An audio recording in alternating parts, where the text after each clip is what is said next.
இந்த ஃப்ளவர் டிசைனை எப்படி நம்ம ஸ்டிச் பண்ணலான்றதை இந்த வீடியோவில் பார்க்கலாம். Hi all. ஃபஸ்ட்டு நான் அந்த ஃப்ளவர் டிசைனை என்னோடய ஃபேப்ரிக்கில் ட்ரேஸ் பண்ணி எடுத்துகிட்டு நெக்ஸ்ட்டு நான் இதில் என்ன கொடுக்குறேன்னா அவுட்டர் லைன் ஃபஸ்ட்டு ஃபில் பண்ணிக்கிறேன். அவுட்டர் லைனில் சில்க் த்ரெட்டில் செயின் ஸ்டிச் கொடுத்துக்கிறேன். ரொம்ப சின்னதாக கொடுத்துருக்கேன். அப்போ தான் அந்த ஃப்ளவரோட ஷேப்லாம் ப்ராப்பராக வருன்றதுக்காண்டி நீங்களும் இந்த மாதிரியே சின்ன செயின் ஸ்டிச் கொடுத்துக்கோங்க. நான் அந்த ஃப்ளவர் ஃபுல்லாமே இந்த மாதிரி கொடுத்து நான் ஃபினிஷ் பண்ணிக்கிறேன். ஃபினிஷ் பண்ணிவிட்டு நெக்ஸ்ட் என்ன நம்ம பண்ண போகிறோன்றதை அடுத்து நான் சொல்கிறேன்.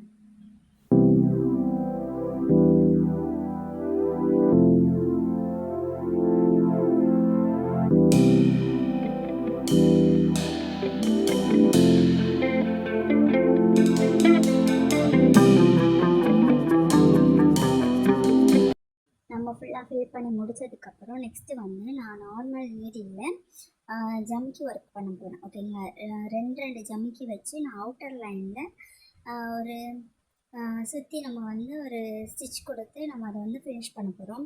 இது பார்க்குற கொஞ்சம் நல்லாவே இருக்கும் உங்களுக்கு. இந்த மாதிரி நீங்கள் ட்ரை பண்ணலாம். அது நீங்கள் ஜம்கியை அந்த ஃப்ளவர் பட்டலுக்கு ஏற்ற மாதிரி நீங்கள் நார்மல் நம்ம அரி ஒர்க் நீடில் கூட ஸ்டிச் பண்ணி கூட இந்த டிசைன் பண்ணலாம். இந்த மாதிரி இருந்தால் கொஞ்சம் டிஃப்ரெண்ட்டாக இருக்குமேன்றக்காண்டி இந்த மாதிரி நான் ட்ரை பண்ணியிருக்கேன். இந்த மாதிரி நீங்கள் ட்ரை பண்ணி பாருங்கள்.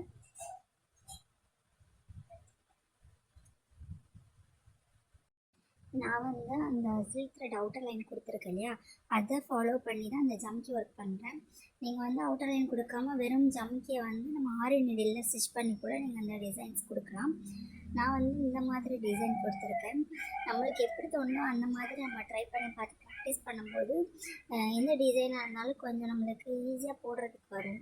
அதனால் நீங்கள் ப்ராக்டிஸ் பண்ணும்போது கொஞ்சம் டிஃப்ரெண்ட்டாக இப்போ இந்த ஃப்ளவருன்னு இல்லை, நீங்கள் எந்த மோட்டிவ்னாலோ இல்லை நார்மல் ஸ்டிச்சஸ்னாலோ எதுனாலும் நீங்கள் ப்ராக்டிஸ் பண்ணுங்கள்.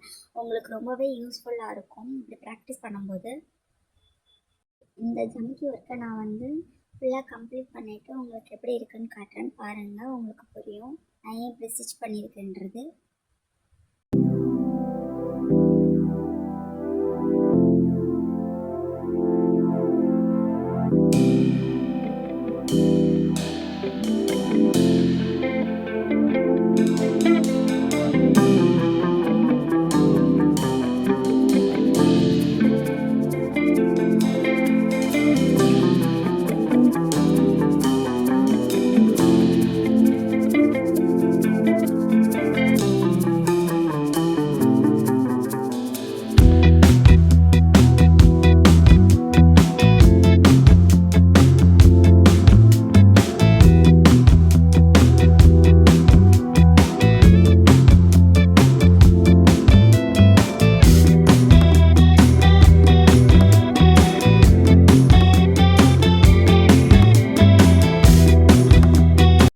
நம்ம அவுட்டர் லைன் ஃபுல்லாமே ஜம்கி ஒர்க்கில் ஃபினிஷ் பண்ணதுக்கப்புறம் நெக்ஸ்ட்டு நான் என்ன பண்ணேன், நார்மல் நீடில் சில்க் த்ரெட்டில் லாங் ஃப்ரெஞ்ச் நாட் வித் ஜம்கியோட நான் கொடுக்க போகிறேன். நம்ம அவுட்டரில் கொடுத்துருக்க ஜம்கி சைஸை விட ஒரு சைஸ் பெரிய ஜம்கி வச்சு நான் உள்ளே ஃபில் பண்ணிக்க போகிறேன். லாங் ஃப்ரெஞ்ச் நாட் நான் இதில் கொடுத்துக்கிறேன். லாங் ஃப்ரெஞ்ச் நாட் நான் மிடில் போர்ஷன்லேருந்து நான் ஒரு குறிப்பிட்ட லென்த்துக்கு நான் எடுத்திருக்கேன். ஒரு 1/4 இன்ச்சு லென்த்துக்கு நம்ம ஸ்டிச் பண்ணால் தான் அது பார்க்குறது கொஞ்சம் அழகாக இருக்கும். ஒரு 1/4 இன்ச்சு லென்த்துக்கு நம்ம எடுத்து நான் அந்த ஃப்ளவர் ஃபுல்லாமே இதே பேட்டர்னில் நம்ம ஸ்டிச் பண்ணிக்கலாம்.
அதுக்கப்புறம் நான் வந்து டபுள் ஷேடில் ஒர்க் பண்ண போகிறேன்னு சொன்னேன் இல்லையா, இதில் வந்து நம்ம ஃப்ரெஞ்ச் நாட்லாம் போடல. நார்மலாக நம்ம வந்து த்ரெட்டை வெளியே எடுத்து நார்மலாக நம்ம ஸ்டிச் பண்ணுற மாதிரி ஸ்டிச் பண்ணிக்க போகிறோம். இப்படி நம்ம ஒரு நார்மல் நீடில் எப்படி துணியை ஸ்டிச் பண்ணுவோமோ அந்த மாதிரி நம்ம வந்து ஒயிட் சில்க் த்ரெட் கொடுத்துருக்க கேப்லாம் இருக்குல்ல, அந்த கேப்பில் வந்து ஒவ்வொரு கேப்புக்கு இடையிலையும் நம்ம வந்து த்ரெட் ஒர்க் பண்ணுறோம். அவ்வளோதான்.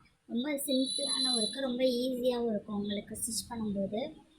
இதில் வந்து நீங்கள் ஃப்ரண்ட் ஸ்டார்ட் கொடுக்கணும்னு தேவை கிடையாது. இந்த ஸ்டெப்பில் நீங்கள் நார்மலாக நான் மேலேருந்து எப்படி நீடில் எடுக்கிறேனோ எடுத்துகிட்டு நம்ம கீழே ரவுண்ட் போர்ஷன் வரைஞ்சிருக்கோம்ல அது வரைக்கும் நம்ம ஸ்டிச் பண்ணணும். அந்த லென்த்துக்கு ஸ்டிச் பண்ணும்போது ரொம்பவே நல்லாயிருக்கும். இதில் வந்து நம்மளுக்கு இடையில வந்து ஃபேப்ரிக்கோட கலர் வந்து நம்மளுக்கு தெரிய தான் செய்யும். அது வந்து ஒன்றுமே பிரச்சனை இல்லை. அந்த டிசைனுக்கு அது தெரிஞ்சால் நல்லாயிருக்கும். இதே இது கான்ட்ராஸ்ட் டிசைனில் நீங்கள் வந்து ப்ளவுஸ் ஸ்டிச் பண்ணுறீங்க இல்லைனா குர்த்தி ஸ்டிச் பண்ணுறீங்க அப்படின்னா குர்த்திக்கெலாம் போடும்போது அந்த டிசைன்லாம் ரொம்பவே அழகாக இருக்கும். அப்போது இந்த டிசைன் பார்க்குறதுக்கு ரொம்ப யூனிக்காகவும் இருக்கும் உங்களுக்கு. நம்ம எப்படி போடுறோமோ அந்த வீடியோ ஃபுல்லாக பார்த்துட்டு நீங்கள் ஸ்டிச் பண்ண ஸ்டார்ட் பண்ணுங்கள். அப்போ உங்களுக்கு வந்து நல்லாவே உங்களுக்கு புரியும், ஒரு அண்டர்ஸ்டாண்டிங் கிடைக்கும். ஓகேங்களா?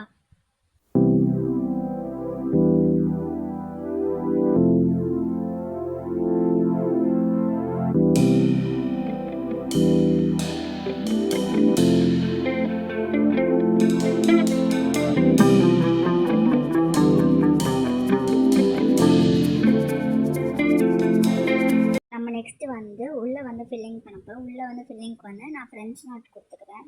நார்மல் ஃப்ரெஞ்ச் நாட் தான். அதுக்கு வந்து நான் வந்து 12 ஸ்டாண்ட் இருக்கிற மாதிரி த்ரெட்டை எடுத்துகிட்டேன். நார்மல் நீடில் நம்ம வந்து எப்படி ஃப்ரெஞ்ச் நாட் நீங்கள் வந்து ஸ்டிச் பண்ணுவீங்களோ அதே மெத்தடில் ஸ்டிச் பண்ணி அந்த ரவுண்ட் ஷேப் எல்லாமே நம்ம கம்ப்ளீட் பண்ணிக்க போகிறோம். இது பார்க்குறதுக்கு நல்லாவே இருக்கும். இதில் நீங்கள் வந்து கான்ட்ராஸ்ட் கலர் கூட கொடுக்கலாம். நான் வந்து கான்ட்ராஸ்ட் கலர் கொடுக்காம நான் என்ன பெட்டல் கலர் கொடுத்துருக்கனோ அதே கலரில் நான் வந்து உள்ளே வந்து ஃபில் பண்ணிக்கிறேன்.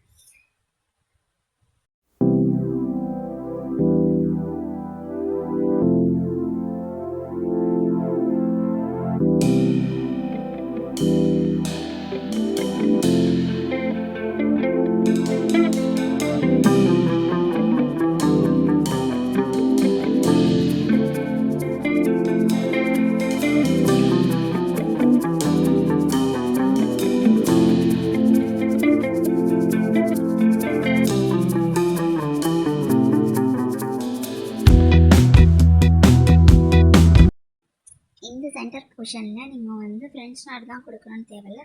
நீங்கள் வந்து நம்மளுக்கு பிடிச்ச மாதிரி நம்ம வந்து ஸ்டிச் பண்ணிக்கலாம். இதில் இல்லைனா இதில் வித் ஜம்கியோட கூட நம்ம வந்து ஸ்டிச் பண்ணியிருக்கலாம். நான் வந்து நார்மலாக ஸ்டிச் பண்ணியிருக்கேன். இந்த மாதிரி ஸ்டிச்சஸ்லாம் நம்ம வந்து குயிக்காக ஆர்டர் எடுக்கிறோம் அப்படின்னா நம்மளுக்கு ரொம்பவே ஹெல்ப்ஃபுல்லாக இருக்கும் இந்த மாதிரி ஸ்டிச்சஸ்லாம். நீங்கள் அதனால் பிகினராக இருக்கிறவங்க ப்ராக்டிஸ் பண்ணுங்கள். ப்ராக்டிஸ் பண்ண தான் டிசைன்ஸ்லாம் நம்மளுக்கு தெரியும். அது மாதிரி ஸ்டிச்சஸும் நம்மளுக்கு வந்து மைண்டில் இருக்கும். ஓகேங்களா? இந்த வீடியோஸில் ஏதாச்சும் டவுட்ஸ் இருந்துச்சுன்னா எனக்கு வந்து கமெண்ட் பண்ணுங்கள். நான் நெக்ஸ்ட் வீடியோவில் உங்களுக்கு கிளியர் பண்ணுறேன். என்னோடய சேனல் உங்களுக்கு பிடிச்சிருந்துச்சுன்னா என்னோடய சேனலை சப்ஸ்கிரைப் பண்ணுங்கள். அது மாதிரி உங்கள் ஃப்ரெண்ட்ஸ் யாராவது புதுசாக ஆரி ஒர்க் கற்றுட்ருக்காங்க அப்படின்னா அவங்களுக்கும் ஷேர் பண்ணுங்கள். இந்த வீடியோஸ்லாம் உங்களுக்கு ரொம்பவே யூஸ்ஃபுல்லாக இருக்கும். உங்களுக்கு ஏதாவது ஆரி ஒர்க்ஸில் டவுட்ஸ் இருந்துச்சுன்னா எனக்கு கமெண்ட் பண்ணுங்கள். நான் அதை வந்து நெக்ஸ்ட் வீடியோவாக கூட அப்லோட் பண்ணுறேன். என்னோடய சேனல் உங்களுக்கு பிடிச்சிருக்குன்னு நினைக்கிறேன். தேங்க்யூ ஃபார் வாட்சிங். Happy learning.